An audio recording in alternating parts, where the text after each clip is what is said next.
What's up, everybody?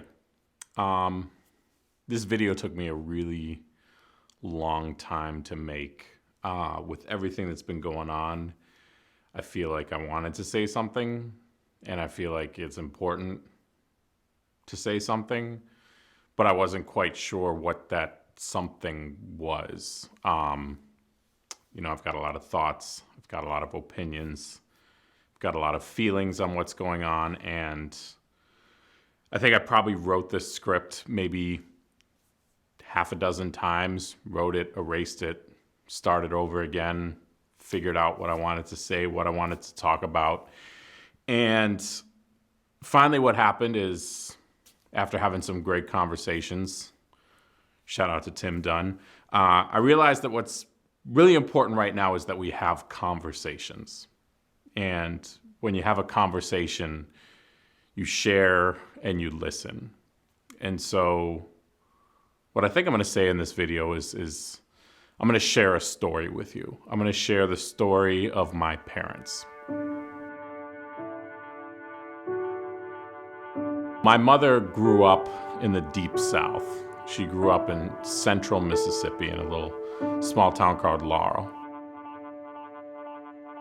It's probably why I say y'all all the time, because my mom's from down south. She says y'all, I say y'all. You kind of pick up little things from your parents like that. But she grew up in Mississippi. Her town that she grew up in was divided down the center with train tracks. That's my sister and her fiance, by the way. We're walking down those very same tracks when we had our family reunion in Laurel. You had the black folks living on one side of the tracks, white folks living on the other. This was in the middle of segregation. There was different schools, different sections of the movie theaters, different sections of the bus. I grew up hearing stories from my family members about what it was like growing up in that time. Little stories here and there, stories from people like my mother's uncle, Ralph, who was a 3-time Olympian. In the broad jump, Ralph Boston breaks the world record with 27 feet 4¼ inches. Ralph Boston runs up a record all his own as he beats the Russians for the 4th time with a leap of 26.9. He went to Rome, Tokyo, and Mexico City. And for those of you who are a little bit of Olympian buffs or history buffs, Mexico City Olympics was where we had that famous moment on the medal stand from the track team. He was there. Those were his teammates. I heard stories from him about what it was like traveling around Europe competing, basically being treated like a legend over in Europe, and then as soon as he gets back to the United States, he's just another Negro that had to sit in the back of the bus. My mother's schools were segregated, so she went to the black school, white folks went to the white school. Her senior year of high school was the first year that they integrated the schools. And it's kind of interesting seeing her different yearbooks from before the integration and after the integration.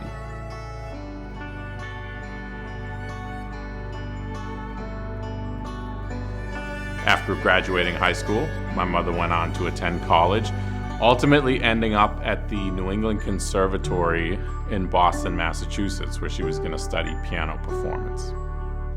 So this is where my dad comes in. My dad was attending MIT in Cambridge at the time. My parents actually met at a concert. My father was going to the concert with somebody else. They stood him up last minute.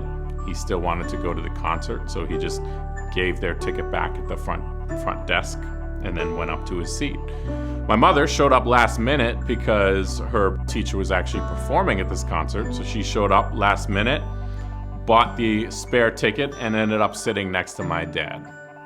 I believe they actually struck up a conversation where she looked down from the balcony and said, "Wow, this is a really good seat." And then my dad turned to her and said, "It used to be mine."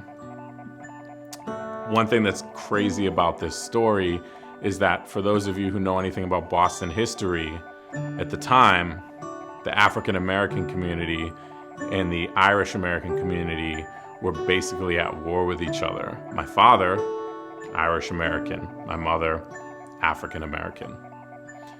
They struck up a conversation. My father offered my mother a ride home under normal circumstances.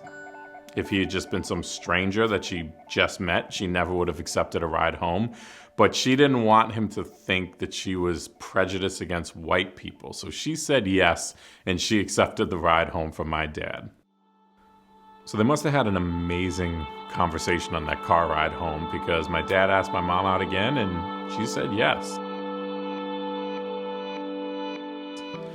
Now, my parents came from two very different worlds. While both of their fathers had been part of the Army Air Corps during World War II, one of them was basically cannon fodder in the side of a B-17 as a waist gunner. B-17 crews had very short life expectancies. The other went on to be a respected instructor at an Air Force base for the rest of their career. While one of my parents attended the same school where their mother taught, the other had to walk 5 miles to get to the school every day because they couldn't afford a bus pass. They also sometimes had the electricity cut off to their house. Sometimes they didn't have heat in the winter. Sometimes they didn't have telephone. At one point they had to keep their front door closed with a rag because they couldn't afford to get it fixed.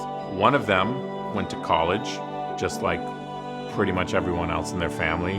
Mother, aunts, uncles, cousins. The other was the first in their family to graduate college.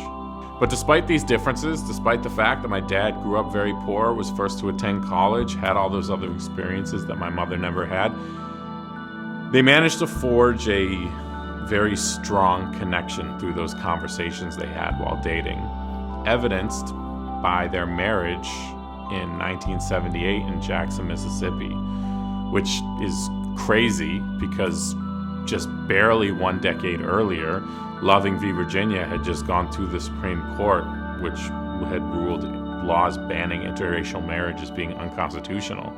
Despite that fact, however, Mississippi still hadn't removed their anti-miscegenation statutes from the state constitution.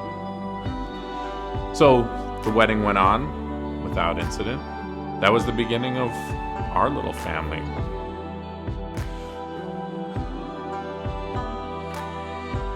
First, my brother was born.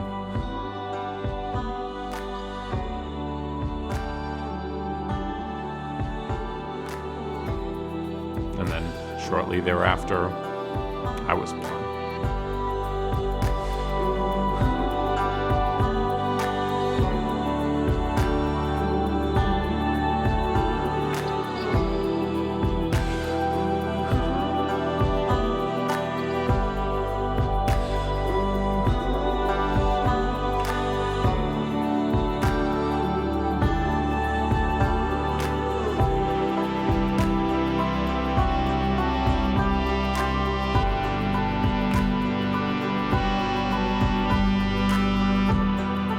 So that's the story of my family.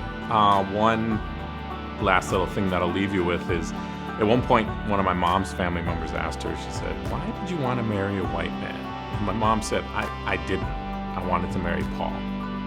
And I understand that sentiment because for me, growing up, and I asked my siblings about it at one point, and it was very similar for them too, I didn't realize that my mother was black until like the end of high school, which is really weird from the outside looking in, because you have my mom, very clearly black, my dad, very clearly white. But for me, growing up with them as my parents, she wasn't black and he wasn't white.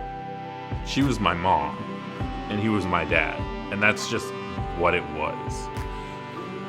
So that's all I wanted to share with you today. Like I mentioned earlier, I think right now conversations are tremendously important. If anyone wants to talk about anything, I'm always up for a chat. Peace, y'all.